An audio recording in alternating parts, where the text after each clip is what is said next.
Hello, ഞാൻ ഈ കാണിക്കുന്ന ചെടി ആദ്യമായിട്ട് കാണുന്നവരുണ്ടോ? ഞാൻ ഈ ചെടിക്ക് പേരിട്ടത് ചൂൽച്ചെടി എന്നാണ് കേട്ടോ. എനിക്കിതിൻ്റെ യഥാർത്ഥ പേരൊന്നും അറിയത്തില്ല. നമുക്കിപ്പോൾ എന്താണെങ്കിലും ചൂൽച്ചെടി എന്ന് വിളിക്കാം. ഈ ചെടിയുടെ പേരെന്നറിയാൻ വേണ്ടിയിട്ട് ഞാൻ ഗൂഗിളിലും യൂട്യൂബിലും ഒക്കെ സെർച്ച് ചെയ്ത് നോക്കിയിട്ടുണ്ടായിരുന്നു, പക്ഷേ എവിടെയും ഞാൻ കണ്ടില്ല.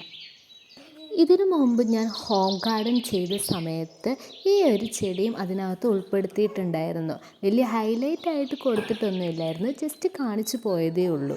ഈ ഒരു ചെടിയുടെ പ്രത്യേകത എന്താണെന്ന് വെച്ചാൽ വളരും തോറും മുകളിലേക്ക് നീണ്ടുകൊണ്ടേയിരിക്കും.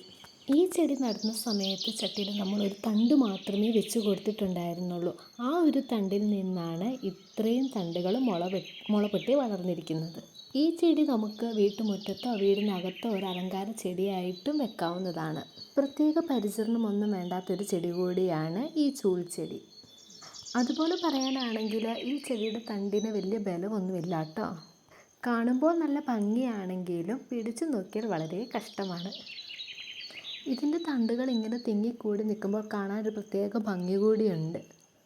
അപ്പോൾ എൻ്റെ ഈ കുഞ്ഞു വീഡിയോ എല്ലാവർക്കും ഇഷ്ടപ്പെട്ടാൽ ലൈക്ക് ചെയ്യുക, ഷെയർ ചെയ്യുക, കമൻറ്റ് ചെയ്യുക. നമ്മുടെ ചാനലൊന്ന് സബ്സ്ക്രൈബ് ചെയ്ത് നമ്മളൊന്ന് സപ്പോർട്ട് കൂടെ ചെയ്യണേ. തൊട്ടടുത്ത് കാണുന്ന ബെല്ലൈക്കൺ കൂടി ഒന്ന് ക്ലിക്ക് ചെയ്യണേ. അപ്പോൾ അടുത്ത വീഡിയോ ആയിട്ട് കാണും വരെ tata bye bye, see U.